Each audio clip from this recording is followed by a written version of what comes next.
Et quand on vient à dire que les Congolais doivent comprendre la situation, non, les Congolais ne comprennent pas.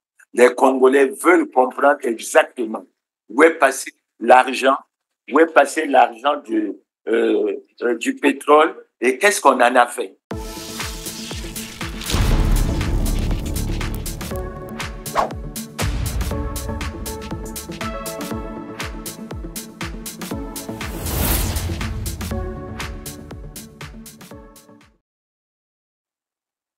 Bonjour, chers téléspectateurs. Nous sommes aujourd'hui le samedi 13 juillet 2024. Et comme vous le savez, nous sommes à notre rendez-vous avec l'émission Grand Angle. Vous savez aussi qu'à chaque fois, nous avons choisi de parler de l'actualité, surtout nationale, d'évoquer un certain nombre de choses pour que vous impliquiez également dans le débat qui est lancé. Depuis le 21 juin 2024, les Congolais sont préoccupés par les déclarations du Premier ministre Anatole Koné-Makosso sur la crise multidimensionnelle que connaît le pays. Et aujourd'hui, nous avons choisi toujours de continuer dans la même lancée, cette fois-ci à la lumière d'un certain nombre d'interventions, des voix qui s'élèvent ici et là pour essayer de faire, de donner, d'émettre des idées sur cette question. Et nous allons prendre pour thème aujourd'hui la crise, la grave crise multidimensionnelle congolaise, 2 points. Le trou profond. Nous avons choisi ce thème parce que la situation au Congo est très difficile. Il vous souviendra que lors de la séance de questions orales au Parlement, le gouvernement avait répondu à la question sur la situation économique, financière et sociale extrêmement difficile aujourd'hui. Je vous rappellerai que le CHU est en grève, l'université est en grève, les retraités, semble-t-il, sont en négociation, on ne sait pas ce qui va sortir de là. Et je vous rappelle que le Premier ministre avait annoncé que, conformément aux orientations que le gouvernement avait reçues, et en tenant compte de ce qui avait été dit dans le discours d'investiture, le gouvernement avait choisi, semble-t-il, de régler les problèmes de la dette en général et la dette extérieure en particulier, justifiant cela parce qu'il ne voulait pas faire supporter ce fardeau par les générations futures. Il voulait également que les Congolais en sortent libres et non asservis. Sauf que le Premier ministre a donné un certain nombre d'indications qui ne nous ont pas convaincus, notamment ce qu'il dit que selon les indicateurs en sa possession, il fallait être optimiste et qu'on observe une tendance baissière au niveau de la dette. Ce n'est pas le point de vue que nous partageons. Et pour donner la preuve, nous préférons vous donner un certain nombre de chiffres. Je vous ai souvent dit que la dette avait été ramenée en 2010 à 1565 milliards. Elle est passée à 3036 milliards en 2015. Elle a poursuivi sa croissance pour atteindre 2596 milliards en 2020 et se situer à 8130 milliards en 2021, 8149 milliards en 2022 et 8 milliards 497 milliards en 2023. Vous voyez bien que au-delà des pourcentages, lorsqu'on donne les chiffres tels qu'ils ont été présentés par la CCA, on constate très clairement qu'il y a une tendance à la baisse. Et on se demande finalement que nous a rapporté ce programme avec le Fonds monétaire en dépit de la réussite des 5 revues, puisqu'on a eu un communiqué du ministre des Finances qui annonce que la 5e a été bonne et que le Congo n'est pas prêt à sortir de la crise. Mais la préoccupation aujourd'hui, c'est que parmi les gouvernants, surtout à travers les réseaux sociaux, nous avons découvert que des voix se sont levées par rapport à la situation, essayant de se placer du côté des gouvernants pour justifier la situation, pour dire un certain nombre de choses. La première chose qu'ils disent, c'est qu'il n'y a pas d'argent. Il n'y a pas d'argent dans le pays. La deuxième chose, il y a un trou. Troisième chose, le trou est extrêmement profond. C'est le plus profond. Quatrième chose, nous sommes tous des Congolais, nous connaissons la situation et nous devons être tolérants. Et nous tenons d'abord à faire quelques commentaires sur ça. Il n'y a pas d'argent. Où est parti l'argent du Congo? Où est parti l'argent du pétrole? Mais les gouvernants doivent donner des explications. Même si nous constatons qu'il y a des institutions qui ne jouent pas le rôle de contre-pouvoir, qui n'interpellent pas le gouvernement et qui n'aident pas les populations à comprendre ce genre de situation. Le deuxième aspect, il y a un trou. Il y a un trou. Qu'est-ce que ça veut dire? Et le trou a commencé quand? Il a évolué comment? Quels en sont les responsables? Est-ce que les sanctions peuvent être prises? Alors on vient comme ça dire aux Congolais, l'argent des Congolais a disparu, on ne sait pas où c'est parti, il faut que les Congolais comprennent. Et on finit même par dire que c'est le truc le plus profond que l'on n'ait jamais connu. Il est profond quoi? Je me rappelle qu'en 2010, le ministre des Finances du Congo se vantait du fait que le Congo était le pays hors la France qui avait le budget le plus élevé des pays de la zone franc. Mais où en sommes-nous? Parce qu'aujourd'hui, notre budget se situe autour de 2605 milliards en recettes. Mais quand vous prenez la Côte d'Ivoire, qui était certainement derrière nous en 2010, leur budget pratiquement de 11 000 milliards. Nous n'avons fait que regresser alors que les autres ont progressé. Et à notre avis, c'est une situation extrêmement difficile. Donc, il faut bien que nous réfléchissions. Et quand on vient à dire que les Congolais doivent comprendre la situation, non, les Congolais ne comprennent pas. Les Congolais veulent comprendre exactement où est passé l'argent, du pétrole et qu'est-ce qu'on en a fait. Alors, c'est pour ça que nous avons souhaité essayer de faire une analyse. Et dans l'analyse que nous voulons faire, nous voulons d'abord nous poser la question. Peut-on établir les responsabilités dans la situation du Congo? Et les responsabilités, elles doivent être correctement établies. Nous nous sommes référés pour cela sur 3 aspects. Le premier aspect, nous rappelons toujours ce que nous n'avons de cesse de rappeler. Le 14 août 2009, M. Denis Sassou Nguesso, lors de son discours d'investiture, a déclaré de façon claire, de façon nette, qu'il ne surprend personne en affirmant qu'en dépit des efforts multiples, le Congo n'est pas, hélas, exempt de corruption, de concussion, de fraude, de détournement des deniers publics. Et il a précisé, ici, ce sont les gouvernants qui sont interpellés. Je reprends. Ici, ce sont les gouvernants qui sont interpellés. Ça veut bien dire que dans la situation que nous connaissons, les responsables sont connus. Malheureusement, dans l'impunité totale, absolument rien n'a été fait. Peut-on gérer un pays dans l'impunité, sans sanction, sans faire en sorte que ceux qui commettent puissent être sanctionnés? Je crois qu'on est très loin de là. Et à mon avis, ce ne serait pas une très bonne chose. Il y a une deuxième déclaration sur laquelle nous allons essayer de revenir. Elle est de mars 2023. C'est celle du président de la République. Lorsqu'il déclare: il y a le ver dans le fruit.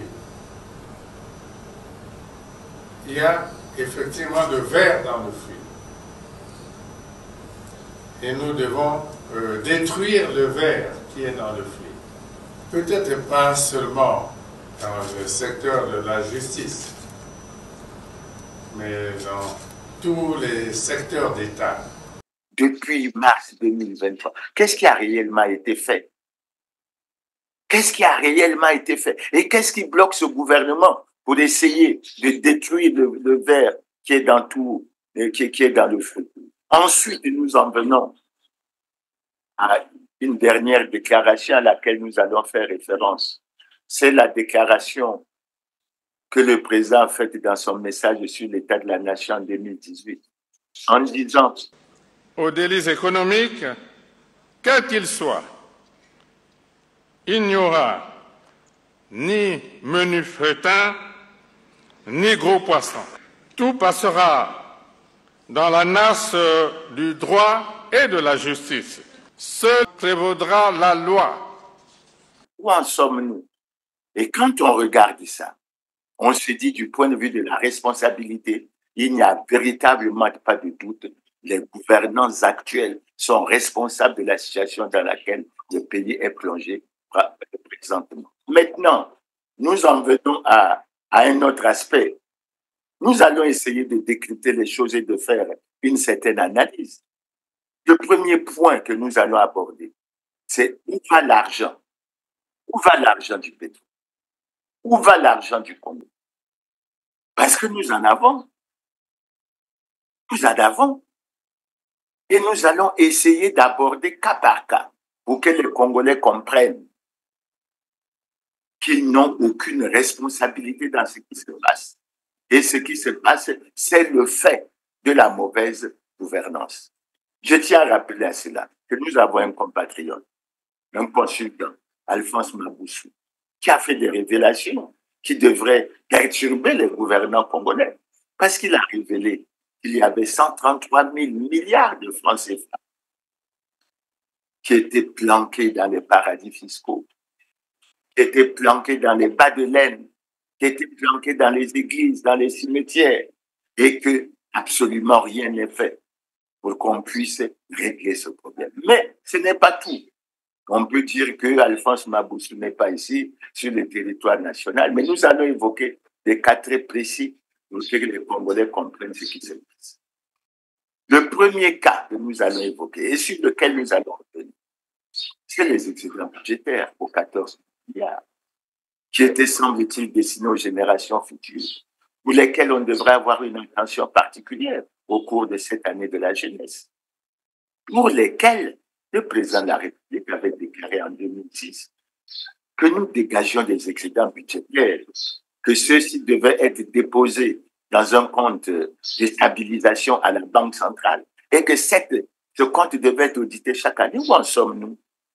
Je suis très heureux, je rappelle aux Congolais, que les organisations de la société civile ont même déposé à ce propos une plainte. Ils attendent que le dossier puisse voter au niveau de la justice. Et là, pratiquement, le silence complet. Est-ce qu'on peut continuer à tolérer, à vivre dans cette situation extrêmement difficile et extrêmement critique? Ça, c'est le premier. Maintenant, je pose la question.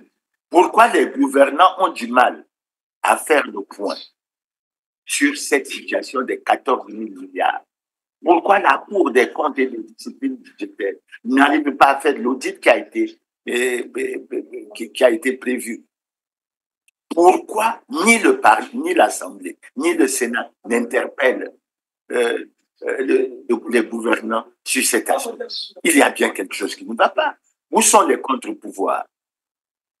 Le deuxième dossier sur lequel nous allons nous aventurer, il s'agit des révélations faites par les Panama Papers sur le fait qu'il y a 6 Congolais qui détiennent depuis pratiquement 2016-2018 dans les paradis fiscaux 5 500 milliards de francs. Et vous voyez, les dirigeants congolais, ils viennent parler aux Congolais qu'ils veulent, soi-disant, exécuter un programme qui s'appelle Ensemble pour se suivre la marche. Mais ils prennent leur argent pour aller déposer à l'extérieur, c'est-à-dire pour contribuer au développement des pays étrangers. Est-ce que c'est normal? Est-ce que nous aimons notre pays? Et après, on vient dire un certain nombre de choses. Mais ce qui est frappant dans cette affaire des révélations faites par les Panama Papers, c'est que le plus riche d'entre eux posséderait pratiquement près de 2170 milliards de francs CFA. Somme extrêmement colossale. Et pour montrer qu'elle est véritablement colossale, je la compare à la richesse colossale de la reine d'Angleterre qui, après 70 ans de règne, a laissé une fortune de 271 milliards de francs CFA. Ça veut dire que ce Congolais a 8 fois la fortune de la reine d'Angleterre. Est-ce que c'est normal? On peut continuer comme ça, à évoquer, à avancer. Mais non, ce n'est pas tout. Abordons l'aspect de la route imaginaire. Alors ça me fait mal dormir. Parce qu'un parlementaire, un député a déclaré en pleine séance de questions orales au gouvernement qu'il y avait de l'argent qui avait été débloqué pour une route imaginaire de 137 km. Il n'y a jamais eu de suite. Le gouvernement n'a jamais démenti cette information. Et on est là. Et après, on dit, le Premier ministre vient de dire, les caisses sont vides. Mais ne sait-il pas qu'il devrait travailler pour récupérer cet argent et le faire avancer? Quatrième dossier que nous pouvons avancer, les malversations financières au Fonds de soutien de l'agriculture. Comment se présente le problème? Dans son message sur l'état de la nation en 2010, le président de la République annonce que de l'argent a été débloqué. Des sommes importantes ont été débloquées pour le secteur de l'agriculture, mais pour des résultats mitigés. Immédiatement après cette annonce, le procureur de la République a instruit la direction générale de la surveillance du territoire pour poursuivre l'enquête. Cette structure a poursuivi l'enquête. Il a constaté, a découvert que les Congolais avaient pris de l'argent au fonds de soutien à l'agriculture et qu'ils ne l'avaient jamais remboursé. Un délai avait été donné pour qu'au cas où les remboursements ne se font pas, que les gens soient traduits en justice, qu'ils soient présentés au parquet. Jusque-là, personne n'a jamais été présenté au parquet. Et après, on va venir nous dire, il y a insuffisance de la trésorerie, les caisses sont vides. Est-ce qu'on peut continuer dans cette lancée? Mais j'en viens. Les 9 milliards des pensions des retraités pour les mois de novembre et décembre 2016. Mais c'est le directeur général de la Crève qui, au cours d'une émission à la radio, et c'est sorti dans les journaux comme les Dépêches, a avoué que l'argent, les 9 milliards, avait été bien viré du trésor dans un compte de la Crève à la LCD. Et il a dit que ça a disparu. Et depuis lors, il y a un dossier qui a été déposé à la justice.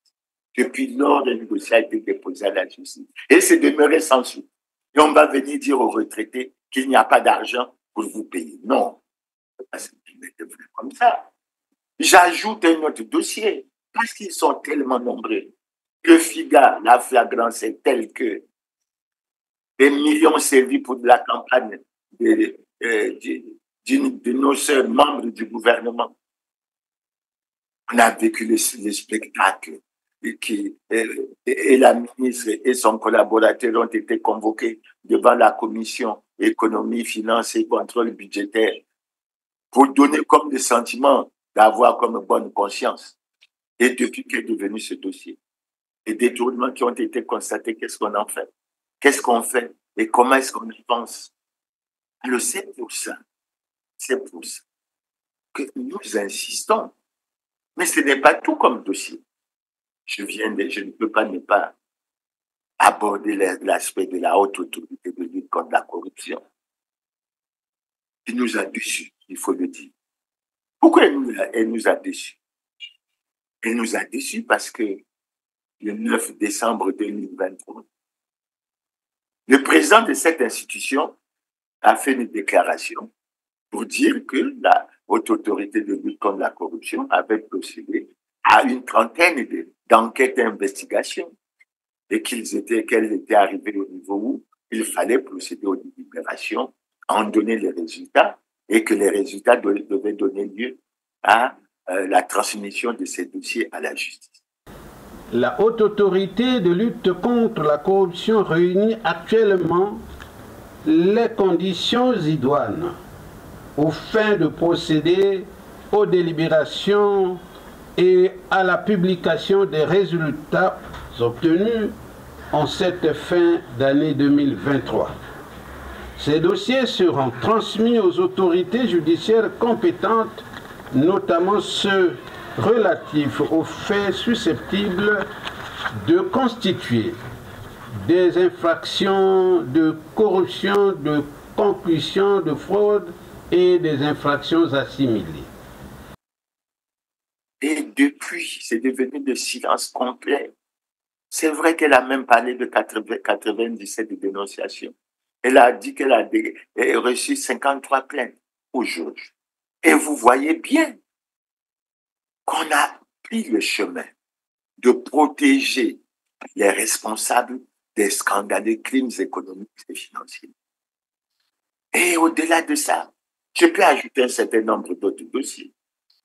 Vous avez une ONG qui a dénoncé les dépenses injustifiées dans le cadre de la pandémie Covid-19 de 25 milliards au ministère de la Santé. Plus de 25 milliards de francs CFA dilapidés dans les dépenses du fonds Covid-19 au cours de la période 2020-2022, jusque-là non justifiée. C'est le rapport qu'a présenté l'organisation de la société civile, la coalition congolaise, publié Ce que vous payez le vendredi 12 mai 2023 à Brazzaville. Aussi exige-t-elle la lumière sur ces fonds dont les preuves de l'utilisation n'ont pas été apportées jusqu'en juin 2022. Nous avons eu près de 40 milliards qui ont été alloués au Fonds national de solidarité. On peut voir que dans l'utilisation de ces fonds, à travers notamment le rapport qui a été fait par le cabinet CACOGES et à travers les réponses aux questions que nous avons reçues lors de nos descentes de terrain, que ces fonds n'ont pas été totalement justifiés. Ça a été suivi par un silence. Et tout récemment, une autre ONG a dénoncé le fait qu'il y avait 160 milliards détournés au ministère de la Santé. 160 milliards de francs CFA, une somme astronomique allouée au ministère de la Santé et détournée entre 2020 et 2022. Le chiffre est issu d'un rapport de l'ONG publié Ce que vous payez Congo. Alors que le développement du système de soins congolais est à la peine, l'enquête met le doigt sur la transparence de la gestion des finances publiques du pays.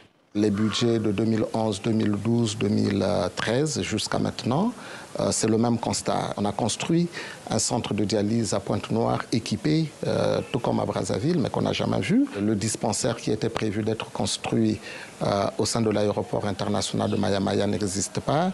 Le CC de Kinshasa n'existe pas. Les 3 laboratoires, donc un laboratoire pour les produits génériques, pour la qualité des eaux, ordonnancés, mais jamais réalisés. Comment les gouvernants peuvent rester silencieux devant ce genre de problème?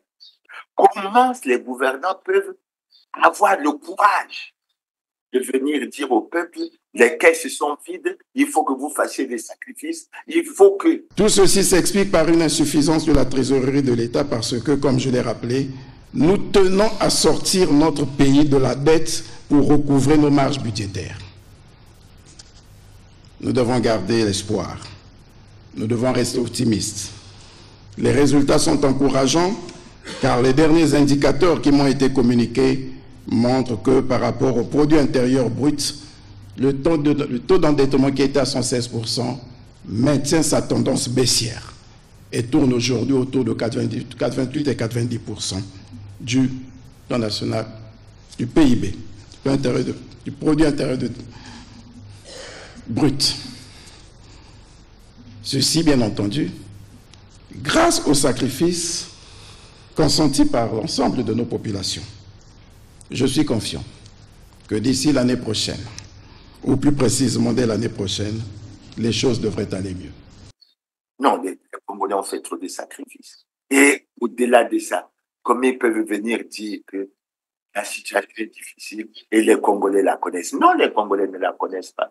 Les Congolais se tournent vers les gouvernants en leur disant, à travers ces dossiers, vous avez la preuve que c'est vous qui êtes responsable de la situation que nous connaissons. C'est vous qui êtes responsable du retard du paiement, des arriérages, des différentiels, des arriérés de pension et même de l'alignement à 300 de la valeur du point d'indice pour certains retraités. C'est vous qui êtes responsable de la situation du CHU aujourd'hui. Et il faut y penser sérieusement. Parce que j'ai suivi plusieurs vidéos où on fait apparaître qu'à cause de cette situation, il y a un nombre de morts terribles parce qu'ils n'ont plus accès au CHU de Brazzaville, structure très importante dans les dispositifs, et notre dispositif social. Aujourd'hui, nous apprenons également l'université Marien Ngouapi pourrait se voir son année être déclarée année blanche. Est-ce que c'est normal? Et comment après, on peut venir dire, il n'y a pas d'argent, on va faire ceci, on va faire cela. Non, cher gouvernant, il a été dit qu'on peut tromper le peuple une partie du temps, mais on peut tromper une partie du peuple tout le temps. Mais on ne peut pas tout le temps tromper tout le peuple. Ce n'est pas possible.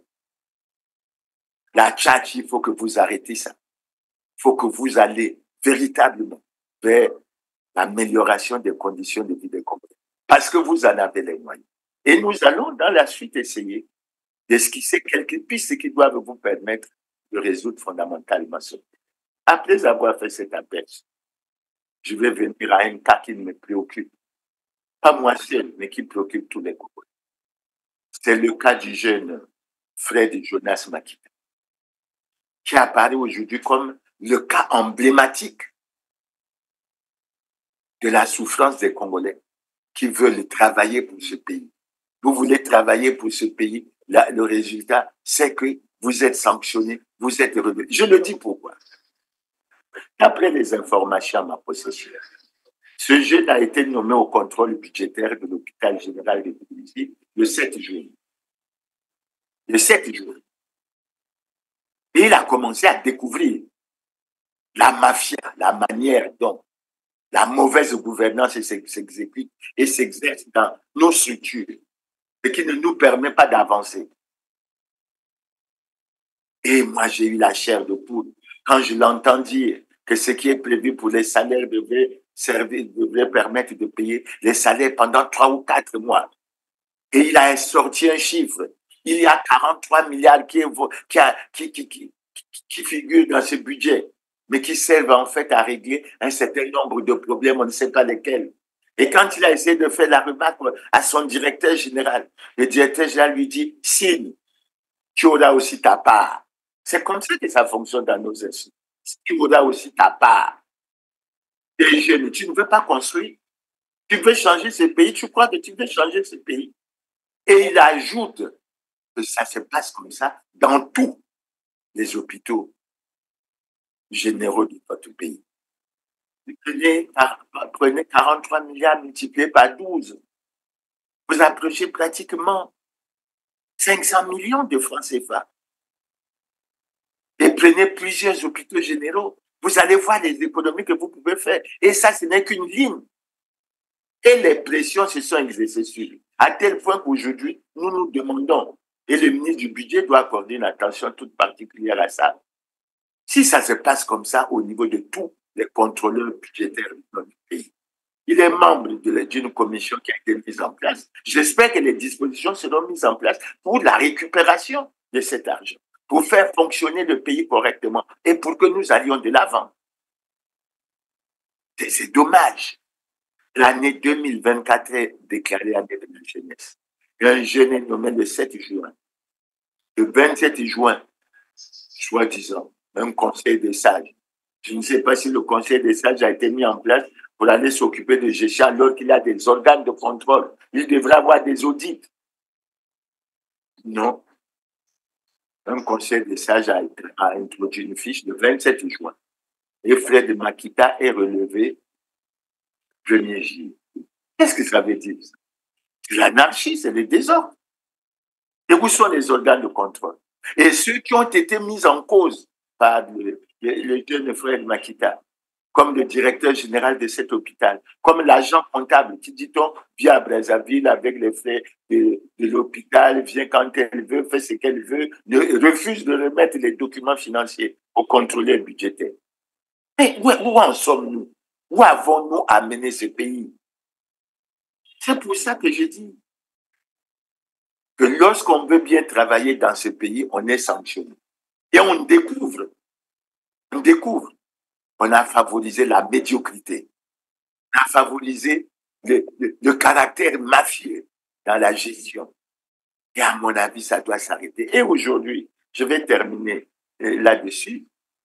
Fred Makita apparaît comme le cas emblématique le cas emblématique de la preuve de ce que nos gouvernants ont choisi de protéger ceux qui sont responsables des scandaleux crimes économiques et financiers, pour soutenir ceux qui sont à la base des malheurs des Congolais et qui vont venir faire des discours après pour dire qu'il faut que les Congolais se sacrifient. Le système est mis à nu là. Il faut que nous en prenions conscience et que nous avancions.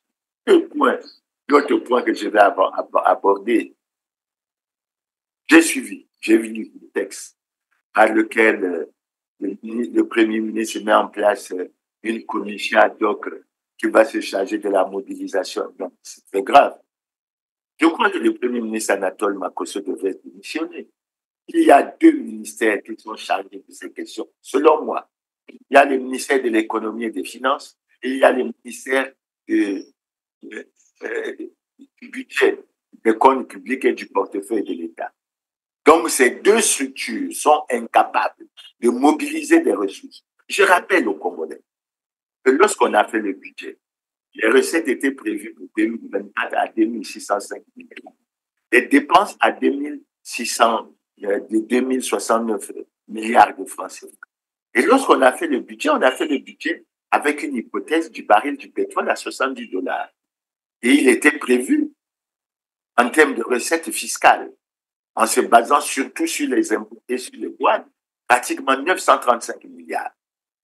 Et au niveau des autres recettes, on avait fait une prévision de 1530 milliards et on espérait que le pétrole soit au niveau de 1462 milliards et le gaz au niveau de 29 milliards. Et aujourd'hui, nous savons tous. Le pétrole se vend très bien. Mais le pétrole se vend au-delà de $80. Ça veut dire que nous devions avoir une situation confortable. D'où vient donc ils ont des difficultés? Ça veut dire que c'est au niveau des douanes, c'est au niveau des impôts que ça ne marche pas du tout. Et pourquoi ça ne marche pas du tout? On a mis en place une commission. Monsieur le ministre de l'aménagement du territoire, semble-t-il chargé de l'aménagement du territoire, qui va présider cette commission. Moi, j'en suis très sceptique, parce que cette commission signifie tout simplement que le gouvernement Colline Makosso a reconnu l'incompétence à la fois et du ministre de l'économie et des finances et du ministre du budget. Mais il faut prendre des mesures draconiennes qui doivent sortir les Congolais de la misère et de la souffrance. En plus, lorsqu'on regarde au plan technique, la composition, on a tout fait pour ne pas mettre la haute autorité de lutte contre la corruption. Comme lors de l'élaboration du budget, ils n'ont pas pris en compte l'aspect lutte contre la corruption, alors qu'ils savent que le Congo est l'un des pays les plus corrompus du monde. Il fait partie du top 10 des pays les plus corrompus d'Afrique. Son indice de perception de corruption, nous ne cesserons pas de le dire, est de 22 sur 100. Et c'est une mine d'or en ce qui concerne notre volonté de renflouer les caisses de l'État. On n'a pas pris en compte la haute autorité de l'État. Ça veut dire quoi? Ça veut dire qu'on est toujours prêt à être dans la philosophie où on protège les responsables des scandales et crimes économiques. Et ce n'est pas normal. On n'a pas tenu en compte la justice. Qu'est-ce que je vous ai dit en parlant de la grève? Que le directeur général de la grève a dit que le dossier du détournement des 9 milliards de pensions de novembre et décembre 2015 se trouve au niveau de la justice.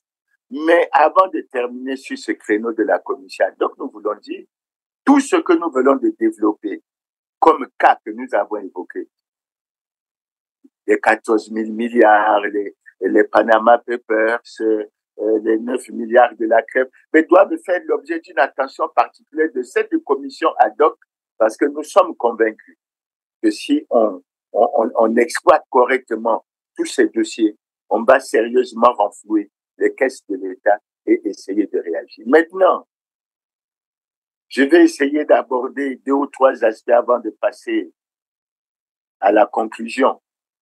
Le premier aspect que je vais aborder, c'est rappeler que le 20 mai plutôt 2023, Jean-Pierre Agnangol, Enda, Diogène Seigné, moi-même avons lancé une pétition pour exiger des poursuites judiciaires contre les responsables des scandaleux crimes économiques et financiers. Nous nous sommes réjouis que par la suite, la société civile a engagé une plainte qui est présentement au niveau du tribunal de grande instance de Brazzaville. Et sur ce point, il y a des messages, des pétitions qui sont lancées pour apporter le soutien financier. Ça va pratiquement dans le même sens que ce que nous réclamons aujourd'hui, à savoir essayer d'agir pour renflouer les caisses de l'État. C'est pour ça que sur ce premier point, je lance un appel à tous les Congolais pour qu'ils apportent leur soutien, non seulement au suivi de cette plainte, mais un soutien également financier pour permettre aux ONG qui ont lancé, que je soutiens bien sûr, qui ont lancé cette démarche, pour qu'ils puissent avoir les moyens pour se contrer, pour essayer de régler les problèmes avec leurs conseils et autres, et que cette démarche puisse se suivre. Ça, c'est le premier aspect. Le deuxième aspect que je voulais aborder, j'ai suivi sur la télévision congolaise la déclaration qui a été faite par le ministre rwandais des Affaires étrangères et de la coopération internationale, qui a profité de l'audience qui lui a été accordée par le chef de l'État pour évoquer le problème des terres. Mais je considère que sa déclaration, sous un certain angle, a été malheureuse parce qu'il a parlé, selon lui, d'une polémique qui a été créée et entretenue par des groupes politiques qui voulaient, semble-t-il, selon lui, s'attaquer au président de la République et à ses réalisations. Non. Le bilan du président Denis Sassou Nguesso du Parti congolais du travail est connu. Tous les Congolais le savent. Nous n'avons pas besoin de passer par le problème des terres pour aborder cette question. Et moi, je dois dire, en ce qui me concerne, nous avons toujours défendu notre position. Et nous avons regretté que dans sa déclaration, que ce ministre n'ait pas abordé l'aspect de la déclaration qui avait été faite par l'ambassadeur rwandais, selon laquelle il avait rencontré le 27 juillet 2021 le ministre des Affaires foncières pour lui demander les actes fonciers, écoutez bien, sur les terres que le gouvernement congolais avait offertes à l'État rwandais. Ce n'est pas nous qui l'avons dit, c'est l'ambassadeur rwandais.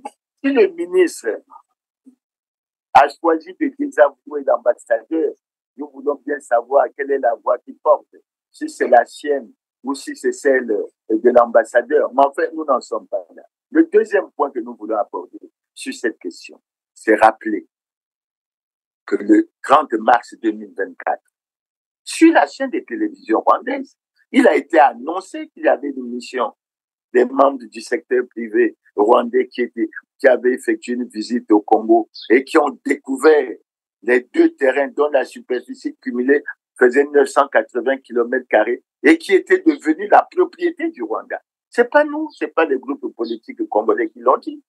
Et sur cet aspect, il n'a jamais eu de démenti. Alors, qui ment? Mais ça nous a permis de constater que le Rwanda, qui vient d'ailleurs de constater que l'accord qu'il a signé avec le Royaume-Uni pour accueillir les migrants et les demandeurs d'asile est mort avant sa mise à exécution, doit se rendre compte également qu'au Congo, les acteurs politiques congolais, les acteurs de la société civile et les citoyens congolais se battent pour que les terres ne soient ni vendues ni cédées au Rwanda. Et nous voulons dire de façon claire que nous constatons qu'il y a comme des relations cordiales entre les gouvernants des 2 pays. Nous souhaitons avoir des relations cordiales avec le peuple rwandais, mais nous tenons à dire que le Congo se refuse à apporter un soutien multiforme et surtout financier au Rwanda pour qu'il entretienne la guerre contre la République démocratique du Congo et qu'il continue à massacrer les paisibles populations dans l'est de ce pays. Nous ne partageons pas cet avis. C'est pour ça que nous le précisons, que la position des Congolais dans leur grande majorité, au-delà des appartenances politiques, est claire. Non à la vente des terres. Non à la cession des terres, quelle que soit la forme au Rwanda.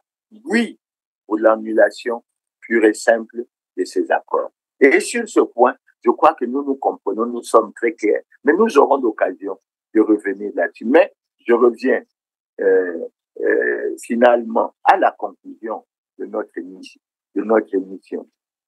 Chers téléspectateurs, vous avez constaté à travers le développement que nous avons fait que le Congo se retrouve dans cette situation difficile à cause de ses gouvernants. À cause de ses gouvernants. Parce que les gouvernants ont choisi de protéger les responsables des scandaleux crimes économiques et financiers. Le moment est venu qu'on ouvre ces dossiers. Quand nous parlons des dossiers, nous rappelons que le dossier de 14 000 milliards, c'est le dossier des 6 Congolais qui détiennent 5 500 milliards dans les paradis fiscaux. C'est le dossier relatif aux 9 milliards de détournements au niveau de la crêpe. C'est le dossier relatif à de l'argent qui a été débloqué pour une route imaginaire de 137 km. C'est le dossier relatif aux 160 milliards détournés entre 2020 et 2022 au niveau du ministère de la Santé. C'est les dossiers qui sont détenus actuellement par la haute autorité de lutte contre la corruption qui devrait finalement publier, délibérer et publier les résultats pour que nous avançons. Le Congo ne devrait pas se retrouver dans cette situation. Dieu merci, il y a une commission ad hoc qui a été mise en place. Nous osons espérer que cette commission ad hoc prendra en compte tous ces dossiers pour que nous avancions. Mais nous demandons aux gouvernants de ne pas demander davantage de sacrifices aux Congolais, mais de tout faire pour régler ces problèmes. Et c'est possible.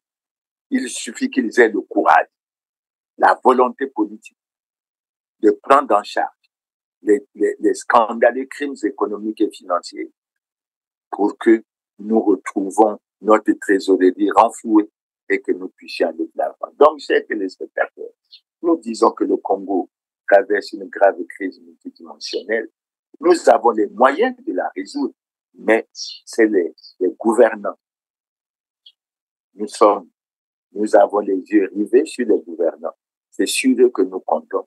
Et ils ne diront pas qu'ils ne savaient pas, puisque s'ils n'étaient pas au courant de ces dossiers, nous les avons mis entre leurs mains. Donc, chers téléspectateurs, j'entends toujours, je n'ai pas encore eu les nouvelles sur la pension du mois de mai qui devait être payée pour les retraités, mais les retraités n'attendent pas que le mois de mai. Les retraités attendent qu'on leur paye non seulement les pensions de mai et de juin, qu'on se prépare à leur payer la pension de juillet et que l'on s'occupe des autres structures, l'université, le CHU, toutes les autres structures. Le Congo a les moyens de le faire et nous devons absolument le faire. C'est sur ce, chers téléspectateurs, que nous terminons notre émission en vous donnant rendez-vous pour le samedi prochain. Je crois que ça sera le samedi 20 juillet 2020 et que nous aurons l'occasion de développer un autre thème qui pourra avoir beaucoup d'intérêt pour chacun de nous. Donc, à bientôt et à samedi prochain. Encore une fois, je vous remercie pour votre aimable attention.